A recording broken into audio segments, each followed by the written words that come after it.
Welcome back, everybody, to Trade Talk. This is episode 8, and I'm your host, Niko. Apologies if you ended up listening to our last episode. I actually had noticed after I had recorded it that there was some constant audio issues, more so than usual, throughout the actual episode. Some sort of a humming, some sort of connection, I guess, may have been off, and as a result, there was some high-pitched kind of frequencies happening. With the setup, it seemed like at least I heard it afterwards in the recording. So if you did end up hearing it, the episode last time, apologies for that. With all the different setups of different things that we record here in terms of the podcast content we put out on the Late Night Chat Network, I must have, something screwed up somewhere, and hence why it sounded that way. So hopefully today it sounds a little bit better for you. Also, speaking of the Late Night Chat Network, we've just launched our own YouTube account. If you check out Late Night Chat Network on YouTube, just do a search for it. Please subscribe to the page. I'm looking to maybe possibly do some more comic-related content somewhere down the line as well when I do have time. I'm not sure what as of yet, but right now, the only thing that will be on there will be our videos of the Late Night Chat podcast that I do, the Late Night Chat with JT and Niko, our flagship podcast here on the network. But if you're a fan of this show in particular, or the weekly wine comic time that I do with my girlfriend Christine, where we talk about new weekly release single issue comics, if you're more into the comic related stuff, then hopefully there'll be some content on there for you as well soon. And if there is, I'll let you know about that. But give our other stuff a look see too, and see if it interests you. And we also have an Instagram account, the Late Night Chat Network Instagram account.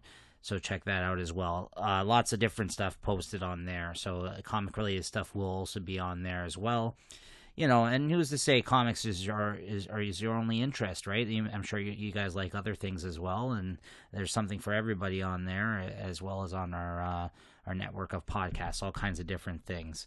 But if you are just into comics, then you've reached the right place here. So today we got I'm going to talk about 3 different books, and all mangas. Actually, I had mentioned it last week that a few of my mangas that I do end up reading were all coming out on the same release week. So I was hoping to read a few of them and maybe do like an all manga episode. Because I also read manga. I don't read many of them, at least current ones that are still coming out right now.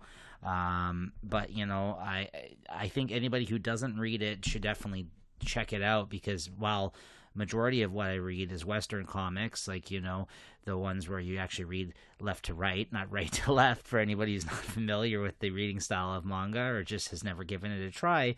I think it's just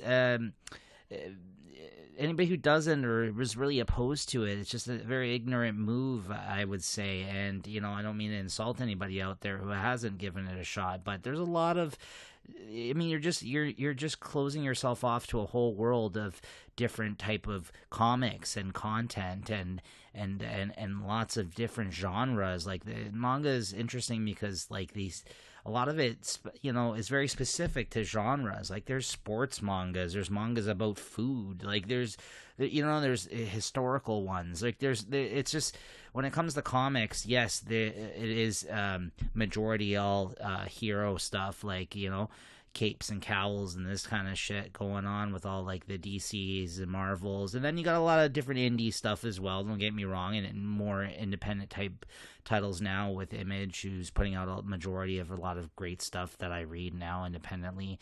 Dark Horse, there's other stuff out there, don't get me wrong. Like right now we're actually at this point in time, there's too many good things out there in the world of comics. But I just think for you to totally ignore manga as well is kind of, it's just stupid, because you're missing out on a lot of really cool things that are going on as right now currently as well. So so like I said, I don't read too much myself even, but dip your toe in, try a few things. Like right now there's about 4 or 5 current series that are coming out that I'm currently reading, as a result of me kind of just trying to hear what's good, what sounds interesting to me, and what's out there. So I'm going to be talking about some of those today. So first up, we got The Promised Neverland. This is volume 11 that just came out. Basically, this is a story about an orphanage of kids that like they grow up in this orphanage and they're basically like secluded there. Like they're forced to kind of like stay in this orphanage, it seems like, and then they're being constantly tested every day.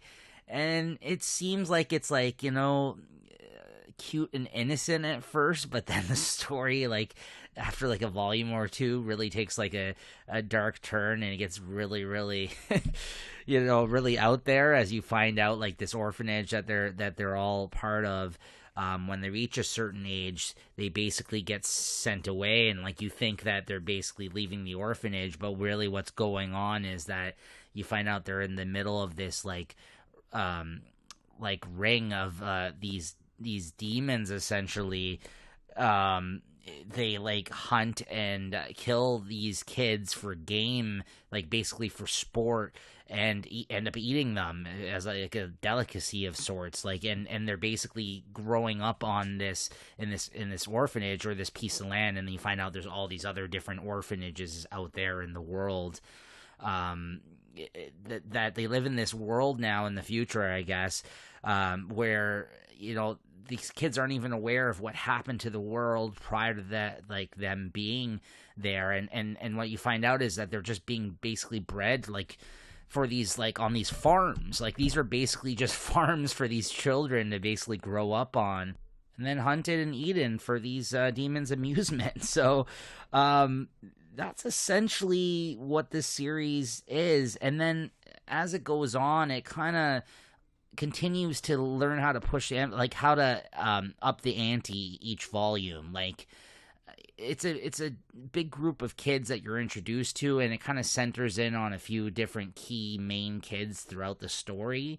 But as you go on and they go out and they actually end up, spoilers again for anybody who listens to this is a review show, so I got to talk about some things.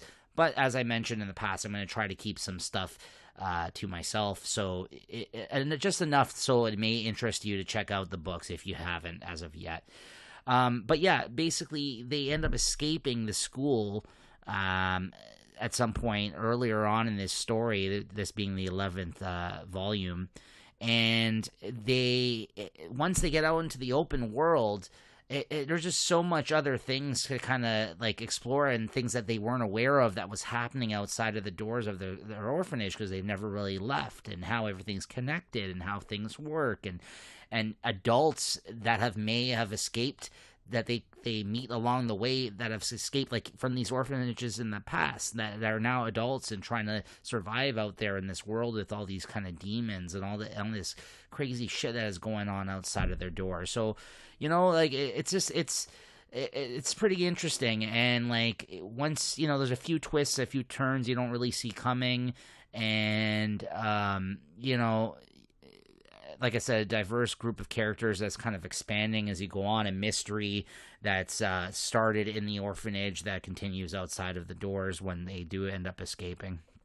And so 11 volumes in, this is consistently a really fun read every time it does come out. I had read somewhere, I believe, that this may already have wrapped up in Japan, the manga. If not, it's going to be wrapping up very soon if it hasn't already, and it's not going to be too many volumes. That's the other thing I think some people steer clear of manga for, because like series like One Piece, there's like 90-something singular volumes out on the market right now, and even anime has been going on forever. So like for someone to jump in on years and years of storytelling at the start, that could be pretty daunting. Like it's hard to jump in on something like that has so much out there, and some people might be hesitant to that, especially if they're collectors, especially if they like buying collected editions, for them to go and buy 90-something single little volumes of manga, or even these box sets that they put out now, right? So it's a lot to take on for sure.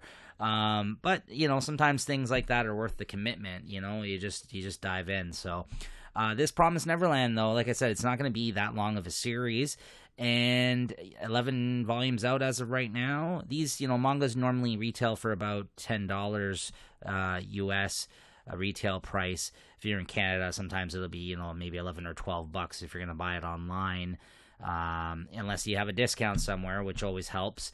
So yeah, definitely check this out. I think, if you are going to check this out with mangas, sometimes it's good even to pick up maybe the first 2 volumes, because although there's a good amount of content in each one of these, I think to kind of get a real sense of the story, especially with one like this where it kind of is constantly changing, it's worth checking out a couple of volumes to see if it seems interesting to you. So, and like I said, it's dark, and there's, in the sense where it's not super dark. Like, there's not fucking, there's not like hardcore type stuff going on in this, but people die, and the stakes are high, and the kids are constantly in danger. So it just seemed like something that was much more wholesome at the start of the series, and now at this point, they've come a long way, these kids. Okay, so next up we got One Punch Man, volume 17. Now, you may know what One Punch Man is without even having read the manga. It is one of the more popular shoujo mangas out right now, and I believe that genre of manga, if I'm not mistaken, is basically for like young teens, essentially. Like, this shoujo ones are like more of like the mangas where you're gonna see like a lot of this people fighting each other, or like more fun stuff that like teens are more into, like Dragon Ball essentially was a shoujo, and like the Sailor Moons and these kind of things, right? So I think that's the market that this genre is geared towards. So in that sense, a lot of these type of books in this genre, are somewhat similar. They have similar tropes. One Punch Man, while I haven't watched much of the anime, I've watched a few episodes.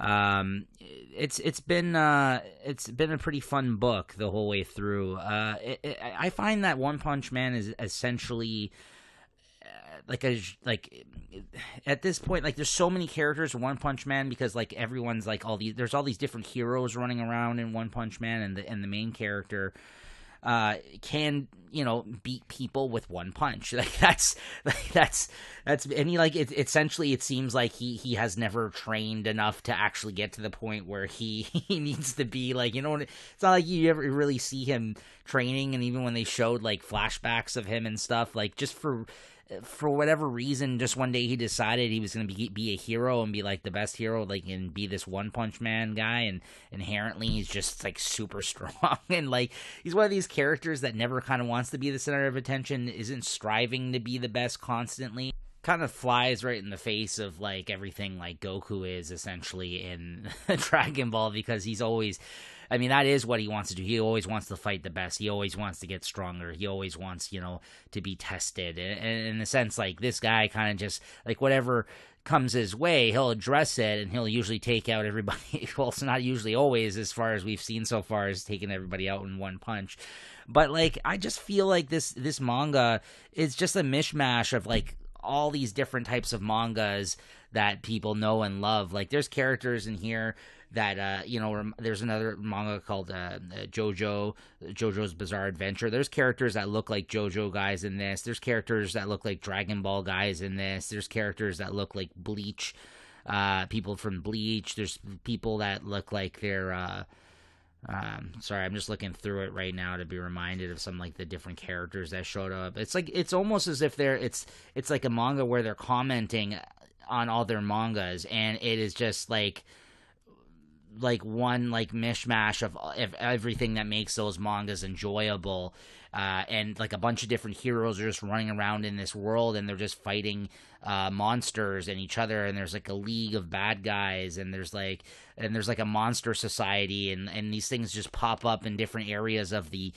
world, and there's like and these heroes have to fight them, and they're registered. Like, these are registered heroes that, like, then there's different rankings. Like, there's rankings for the heroes. So there's S-class heroes, which are, supposed to be some of the best. But then you got like some of the strongest heroes. Like, there's one guy in here who everyone thinks is the strongest hero, like one of the one of the strongest ones, and meanwhile he's just living a lie. Like for some whatever reason, he just gets into these situations. A lot to do now with One Punch Man. Like he is, he's usually there to help him out and not take the credit for him actually knocking out the guys. And essentially, meanwhile, it's not him at all that's knocking out the people, and everyone believes that that his friend is like one of the elites, like one of the guys that's like that can take out any of the monsters that they encounter that are out there in their travels. So. But that's just not the case. And then you got this other guy. I don't know if it's pronounced Genos or Genos, but he's basically the apprentice of One Punch Man. Like he asked to be kind of to train under his tutelage, and he doesn't really, again, like he's he doesn't really want to do that. He doesn't care about that kind of stuff. So he's always coming to him for advice and looking up to him and trying to he strives to be as strong as he is, but like. And the battles are just epic in this book. Like there are some epic ass battles in this manga. Like, one who's the writer name's just One. He's not the main artist on it. His art's very crude and not very good. Like sometimes he draws certain funnier scenes in this manga that you've seen, but usually they get another artist. This Yusuke Murata. At least on this volume, I'm pretty certain he's drawn all of the One Punch Man, but sometimes with these mangas you get a different other guest artists that pop in, especially if they're drawing different fight scenes and stuff like that. That might just be My Hero Academia currently, because I seem to see them doing that quite often. But yeah, and again, if I'm wrong about any of this, guys, I'm sorry. Again, I am still quite new to manga myself, so I've only been reading it the last couple of years, so. Please leave stuff in the comments if there's, if I may have made any mistakes, and educate me. But yeah, this is always very enjoyable. At this point in the story, there was a bad guy that was trying to make a name for himself, that was taking out, he was like the hero hunter, I believe his name was, and he had to get rescued by this like monster, these like society of monster people. Like they basically came and scooped him up because he was he was close to actually getting killed. And then this big like worm creature comes out of the ground, this monster, and like all the heroes that were there at that time that were there to take out that hunter, this hero hunter dude. They had to face him, and none of them could actually take out. Sorry, the Monster Association, it's called. I was calling society. And yeah, this guy comes out as Centichoro. He's like a big centipede. That's what he is, essentially. And none of them have what it takes to kill this guy. Like, they know that. Like, the Monster Association even acknowledges, like, this guy has only had these couple of threats. Like, these are the only heroes to date that we think can beat this guy. And none of these guys are him. But then, here comes One Punch Man, and he comes and takes him out, like in one punch after a big epic battle between Genos, who, just fights his ass off and is amazing and a great character, and he's like this basically like this half man, half cyborg, or I guess all robot at this point it seems like, but he's the guy that like again looks up to One Punch Man and wants to learn by his side.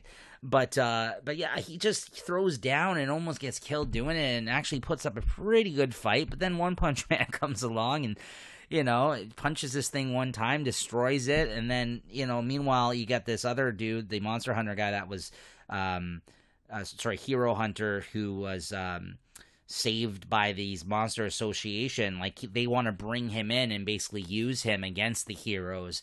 They think he's the perfect candidate to work alongside them, so they can actually, make a dent in the Hero Association, essentially. So yeah, it's just the ongoing war that's kind of waging between like different characters, it seems like, in this book. And we got for a few volumes there, like the last couple of volumes, they've gone another direction with the story, thank God, because again, very Dragon Ball Z, like they actually were focusing on a tournament, like a fighting tournament, like a kung fu tournament of sorts, a few volumes before this for a little bit. And that kind of went on a little too long. And otherwise, this was a pretty fast-paced, fun, and funny book, I must say. There's a lot of humor in this one. But yeah, our main character, the One Punch Man, he in the tournament, he dresses up with like a wig and enters himself as somebody else. Again, does that remind you of anything, guys? Because if you're a fan of Dragon Ball like I was since I was young, I mean, that's a Master Roshi fucking move, right, in the tournament. So like I said, it's kind of like a fun genre mash, like classic shoujo manga, and I have a lot of fun with it every time it comes out. And lastly, we got Golden Kamui, I believe it's pronounced, and this is story and art by Satoru Noda, whose work I'm not as familiar with. And actually, very quickly, I did want to mention the creators on Promised Neverland, because I missed doing that. This is story by Kayu Shirari. Again, I'm probably butchering all these names, and art by Posuka Demizu and the Promised Neverland. And yeah, I believe this is a team that's been on this the whole way through.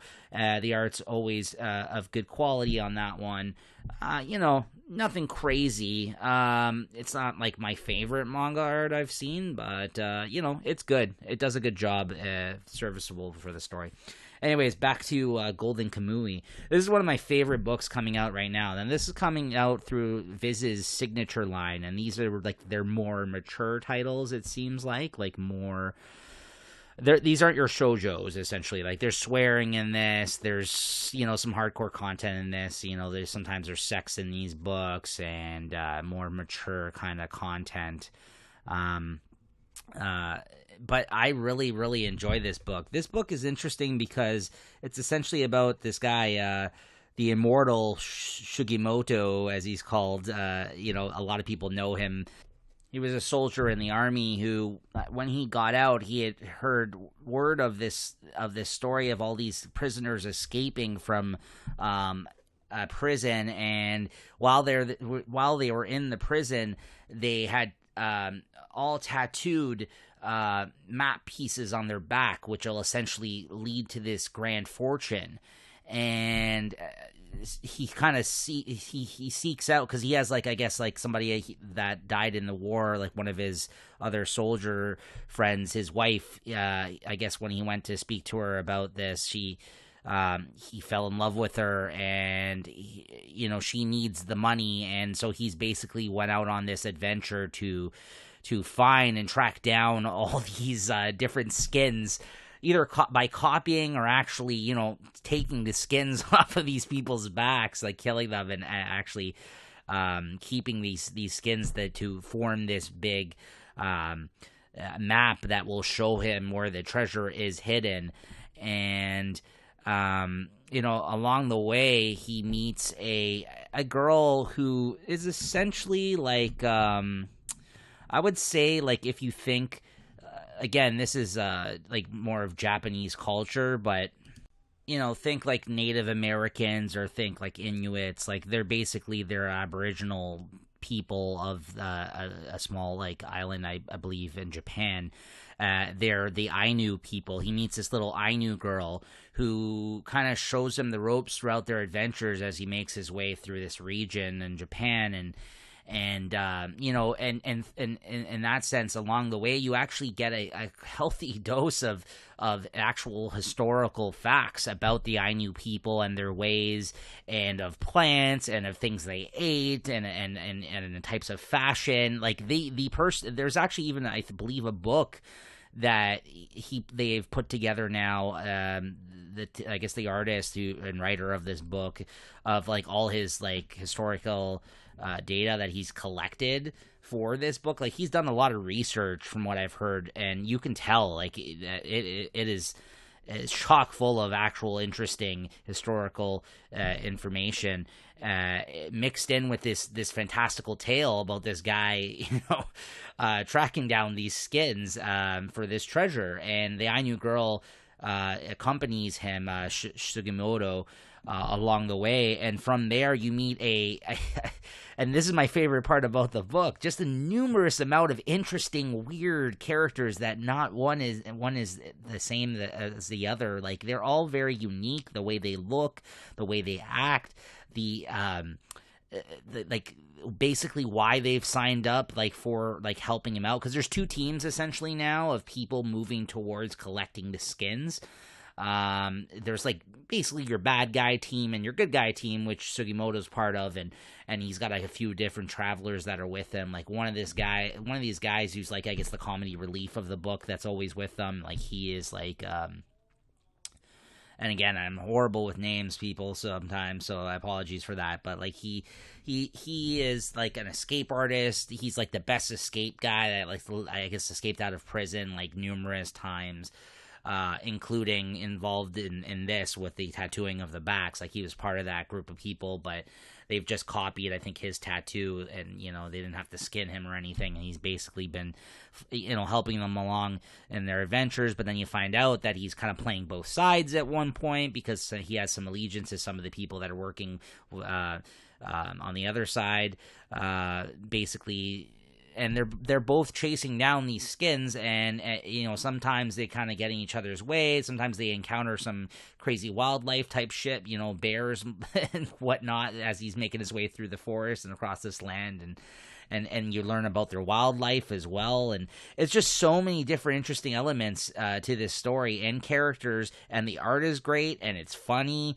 I just don't, you know, it's hard to explain because it's not any one thing, this book, and that is why it consistently, every time it comes out, I really, really have a fun time with it.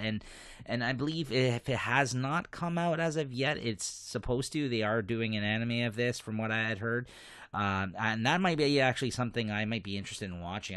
I watch too many animes, but I love this world so much, and these characters, and like, when you open the book, like, it actually does do a good job every time of kind of giving you, well, not every time. Sometimes within the book, they'll get to a point where they'll give you a breakdown of all the current characters and who they're kind of siding with, and, you know, and their motivations and this kind of thing, because the cast of characters is always getting bigger, it seems like, and so they got to give you a breakdown. But like, I'm talking about like weird characters that they're encountering. Like, you're like in this particular volume 11, you meet